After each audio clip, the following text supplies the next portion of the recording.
on attaque les semis de tournesol.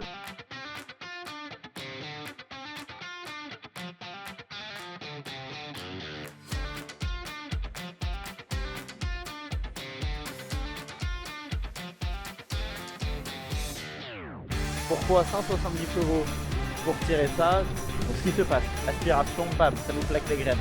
Les graines après tournent, et quand elles sont à un endroit où il y a plus d'air qui passe, bam, la graine tombe. Donc on met le produit dedans, on voit le nombre qui passe en rotaine pour savoir à peu près. Et là c'est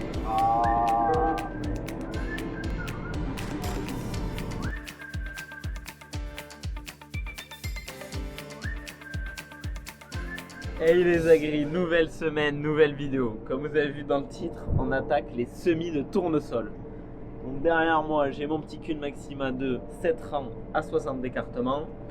Ici, j'ai le Kuhn Control. En fait, ça nous vérifie que dans les descentes, tout tombe correctement.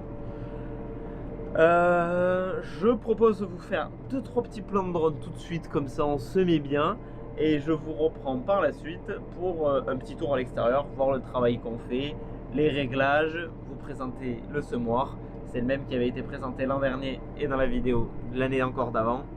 Mais bon, pour ceux qui n'étaient pas là, j'en profite. Allez, c'est parti sur les petits plans.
Voilà, bon, j'espère que les petits plans ont pu vous plaire.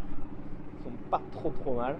Ce champ est quand même adapté, il est plat quoi.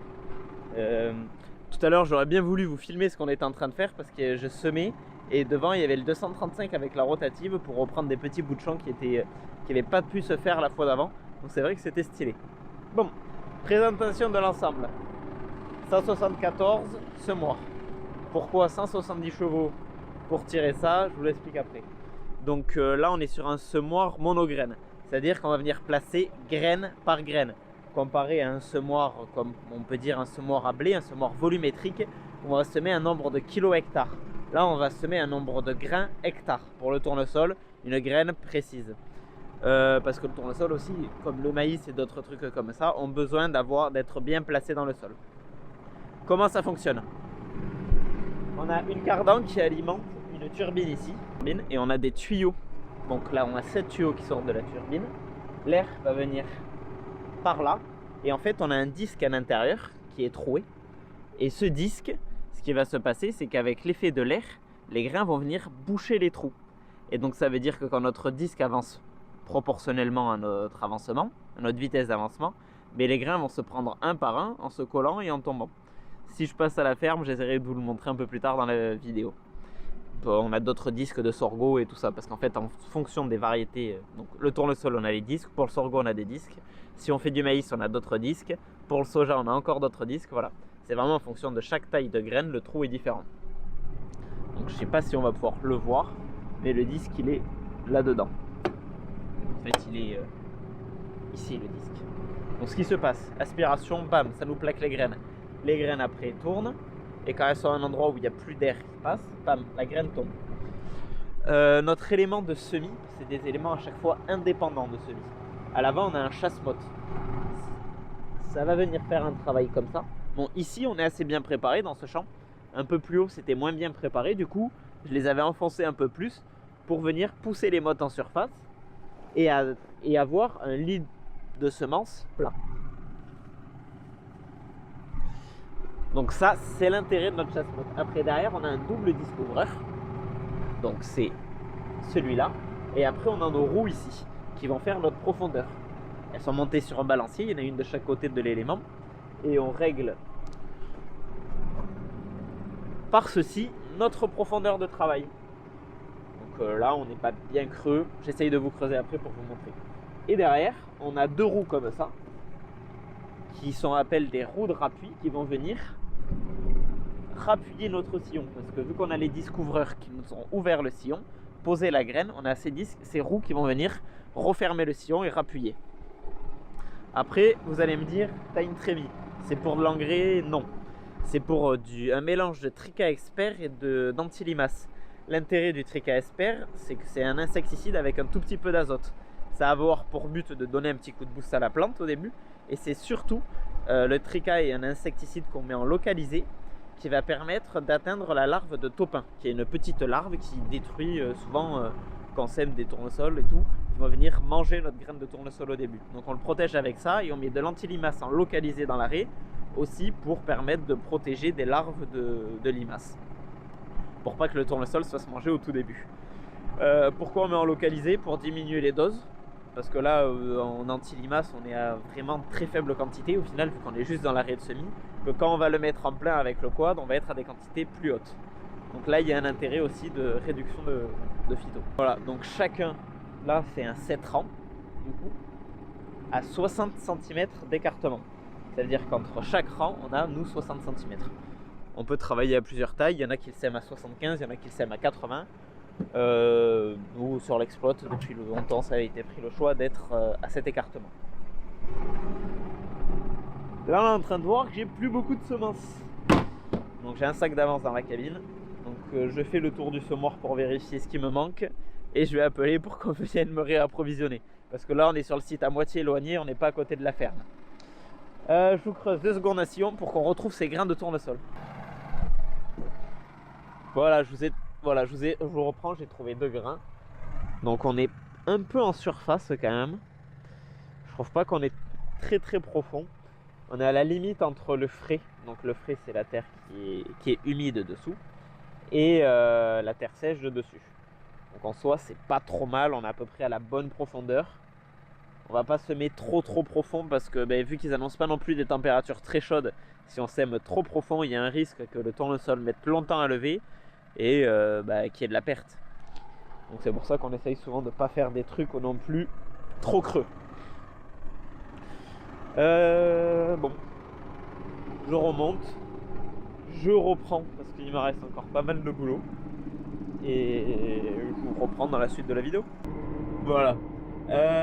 Explication de pourquoi N174 pour tirer un semoir comme ça. Il faut savoir qu'un semoir comme ça, 100 chevaux, ça les tire à l'aise. C'est un semoir qui va pas demander beaucoup de puissance pour le traîner. Pourquoi? Parce qu'à la ferme, sinon on aurait le N134 qui correspondrait mieux. Mais le souci du N134, c'est qu'en cette période, il est toujours attelé au pulvé. Aller faire des travaux comme ça, donc on l'a pas disponible pour ça. On a les fongicides en faire en même temps, on a les herbicides du coup pour désherber nos tournesols. C'est une période où souvent il reste accroché au pulvé, il y a des apports qualité sur le blé. Donc pas trop le temps de le dételer et de passer des journées entières à semer. Surtout qu'à savoir, avec un semoir comme ça, je suis à 5 km/h d'avancement. Vous allez me dire, tu roules pas vite. On peut monter jusqu'à 6. Mais vu que cette année les terres sont pas super bien préparées, on a eu beaucoup de mal à les affiner. Elles restent quand même grossières par endroits. Bon, je vous rassure, ici ça va très bien, mais c'est vrai que par endroits on est un peu grossier comme au-dessus. En roulant à cette vitesse avec un 7 rangs, dans la journée en s'excitant bien, on fait 15 hectares. On en fait plus. Hein. Oui, on en fait 15 en faisant une journée correcte. Là sur ce site on avait 12 hectares. Le souci c'est que hier je semais autour de la ferme et on a entendu un bruit un peu bizarre dans le semoir. Donc on s'est dit on va démonter ce matin. Et en fait c'était le roulement de la turbine. C'est un semoir qui est quand même pas tout jeune. Le roulement de la turbine est d'origine. C'est des choses qui arrivent. Le roulement était mort. C'est vrai que maintenant c'est super confortable. On n'entend plus du tout. C'est vrai qu'il faisait un peu de bruit. Mais là hier il s'est vraiment mis à faire un bruit terrible. On a dit bon là faut arrêter parce qu'il va nous arriver un truc. Donc on a démonté, on en a eu pour la matinée parce que faut savoir que on n'est pas mécano non plus. Donc quand on se retrouve à démonter un truc comme ça, on cherche toujours à savoir faut démonter ça, maintenant faut démonter ça aussi. Donc il nous a fallu 2 heures pour démonter je pense. Bon, pour remonter 45 minutes, ça c'est sûr ça a été beaucoup plus rapide. Parce que du coup au début on savait pas quel roulement était mort, du coup il a fallu tout démonter. Parce qu'on a la turbine pour les éléments pour coller les grains. Et on a une autre turbine qui sert à propulser ce que je vous dis, le trica et l'anti-limace. Donc on s'est dit, il y a 3 roulements au total, il va falloir trouver lequel était cassé. C'est celui de notre turbine principale. Chose qui arrive. Donc ce matin, il avait à la concession un roulement pour dépanner, on a remonté ça, bam, c'est parti, on a été manger tôt. Et là, on est parti attaquer, on est arrivé ici à 14h. Donc on traîne pas trop non plus, mais bon, ici il y a 12 hectares à faire. Il est 18h30. Pas finir très tôt ce soir, mais bon, pas grave. C'est la période, il faut qu'on enchaîne. Mais je vous parlais du débit de chantier et vous dire, voilà, c'est un moment où on a quand même pas mal de surface à semer. C'est un coup que le semoir reste attelé une semaine, 10 jours à semer d'affilée. Donc c'est vrai que si on fait ça, qu'en plus on a la pulvée et tout, avec le 134 c'est pas possible. En plus le 174 est équipé du RTK. Tu me diras, l'antenne tu peux la déplacer. Oui, c'est vrai. Donc le 174 on le met en 500 économique pour la prise de force. En régime moteur je suis à 1100 tours, non 1200 tours. Le tracteur il consomme rien. En plus niveau pneumatique pareil, toujours pareil, les pneumatiques, le tassement du sol les gars. Vous allez me dire ouais t'as des pneus hyper larges, ça passe à peine entre tes éléments. Ouais, mais vaut mieux un pneu qui passe assez fin, on est en 500 ou 510.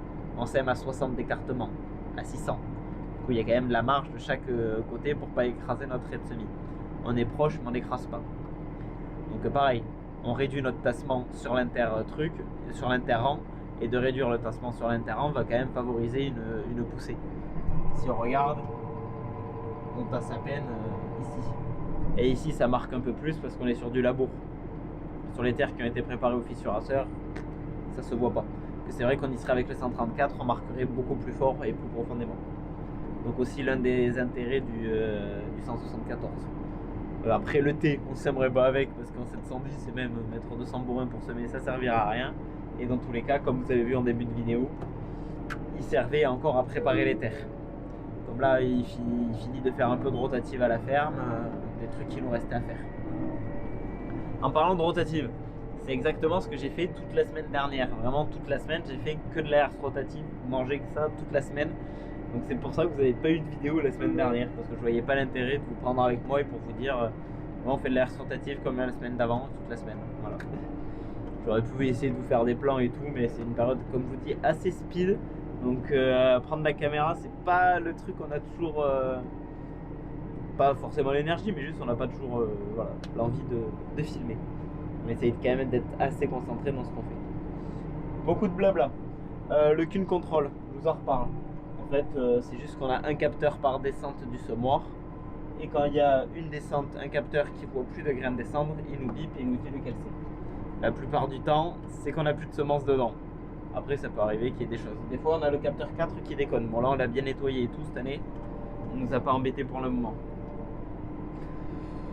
Voilà, bon, je pense que je vous ai à peu près fait le tour pour là. Voilà. Il commence à être tard un peu. Je vais poser la caméra. Je vais finir de semer. Et j'essaye de vous reprendre. Demain matin, je ressème aussi. J'essaie de vous prendre demain matin. Parce qu'il y a un peu d'entretien à faire sur le semoir et tout. Du graissage, des choses basiques. Donc, allez, je vous dis à demain matin. Bonne soirée.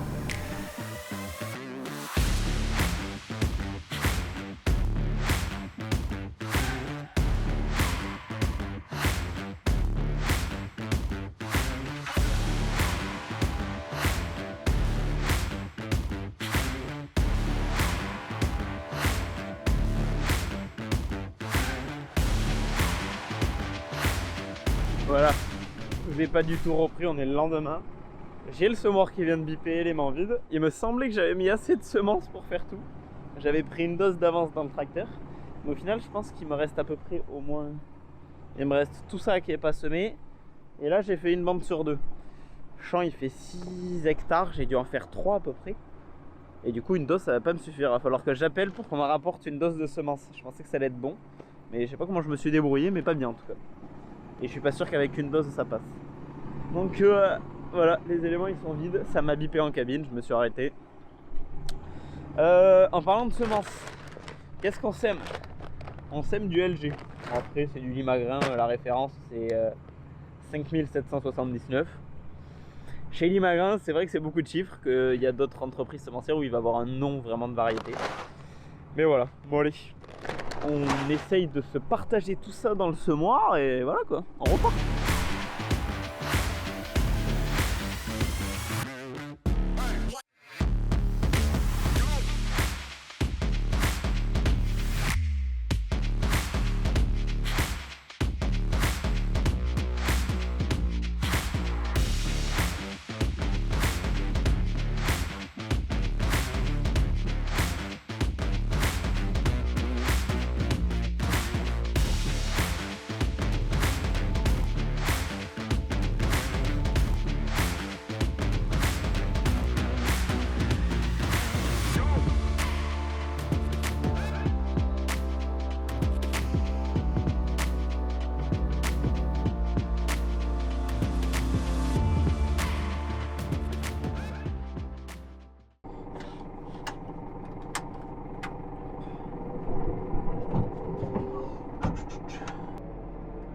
Voilà, on compare la musique, c'est mieux. Je voulais vous dire, je vous parle de dose. Parce que oui, comme je vous expliquais, on sème en nombre de grains hectares. On va pas semer un volume hectare. Du coup, nos sacs ne sont pas en kilos, mais en dose, en milliers de grains. Donc un sac de tournesol fait 150 000 grains. Oui, il fait 150 000 grains. Oui, c'est ça, 150 000 grains. Voilà sur l'étiquette ici. Ces étiquettes bleues sur les sacs de semences correspondent au SOC, c'est l'organisme certificateur de semences. Donc voilà, on a des doses qui font 150 000 grains, on sème nous aux alentours de 69 000, 70 000 grossièrement on est à 69 000 et des brouettes. Pourquoi on sème là? Parce qu'on sait on sème un tout petit peu épais, parce qu'on n'est pas forcément dans des super conditions. Préparation de terre, il va faire froid, tout ça, on estime qu'il va y avoir de la perte à l'hectare, soit qu'on a semé un peu plus que d'habitude. Donc c'est pour ça qu'on se dit qu'une dose de semence nous fait un tout petit peu plus de 2 hectares. Donc là, s'il me reste 3 hectares à semer à peu près, ou 3 hectares et demi, je sais qu'il va m'en manquer. C'est pour ça que j'ai appelé et on va me rapporter une dose, mais bon là j'en ai pour 1 heure facile à faire, à semer avec ce que j'ai mis dans le semoir. Et là c'est grave.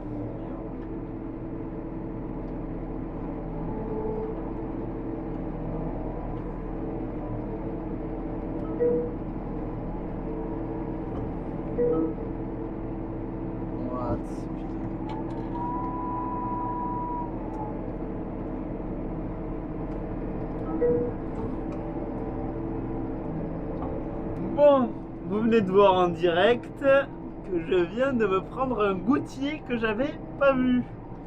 Voilà, là on est dans un beau coteau. Et du coup ce qui s'est passé c'est qu'à un endroit il y avait une mouillère et ben, je suis pas monté. Ça paraissait sec en surface, je sais qu'il y en a par là. Et là on est dans un penchant qui fait à peu près 30-35% là, dans l'angle où on arrive de la parcelle. Et c'était pas prévu, mais du coup je viens d'apprendre une mouillère. Donc ce qui va se passer c'est que je vois où est ma mouillère et je vais en fait avec mes bandes, avec le GPS, je vais me décaler, je vais descendre par là. Parce que je monte pas du tout là, j'ai complètement ourdé. Vous voyez là les pneus du tracteur ils sont remplis de terre et tout. Bon ça va, on sème, on n'est pas dans des préparations de terre. Quand on va faire de la grosse préparation de terre, quand on se retrouve dans un truc comme ça, c'est pas bon. Là j'ai semé, j'ai bloqué le blocage des ponts, j'ai reculé un peu, je me suis mis sur du sec. J'ai réussi à récupérer de l'adhérence et voilà. Et c'est vrai que vu qu'on est dans un penchant, le tracteur a vite tendance à vouloir tourner pour essayer de se sortir et ça fait bizarre. Voilà. Je vois pas trop de terre sur mes éléments semeurs, faut faire attention parce que comme ça quand on passe dans un rond gras, nos éléments semeurs peuvent se bourrer et après moins bien semer. Mais bon voilà, tout ça pour vous dire que on va me rapprovisionner en semences et j'ai eu du mal à... Oh oui, oh le chantier, je vous montre ça.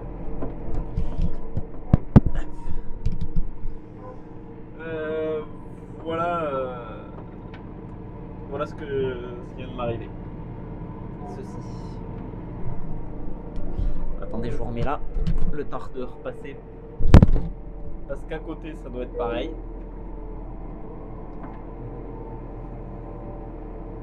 Donc là, je lève le semoir sur le passage, c'est pas ouf.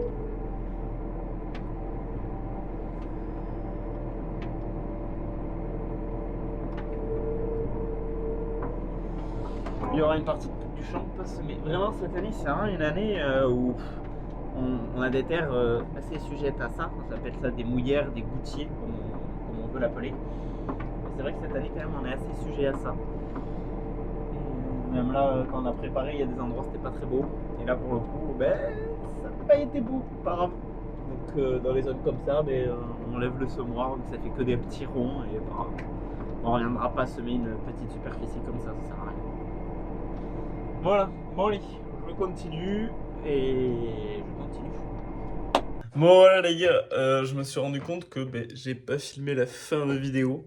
Donc je vous reprends maintenant pour vous conclure cette vidéo sur les premières parties des semis de tournesol. Donc 35 hectares de tournesol de semis. Ça n'a pas été, on n'a pas tout semé, il nous en reste encore du tournesol. Il nous reste pas loin d'une trentaine d'hectares de sorgho blanc et rouge. Et plus d'une vingtaine de soja. Donc il nous reste largement du boulot encore pour finir les semis. Première vidéo de semis de la saison, j'espère qu'elle a pu vous plaire. Je vous dis à samedi prochain pour une nouvelle vidéo. Ciao tout le monde!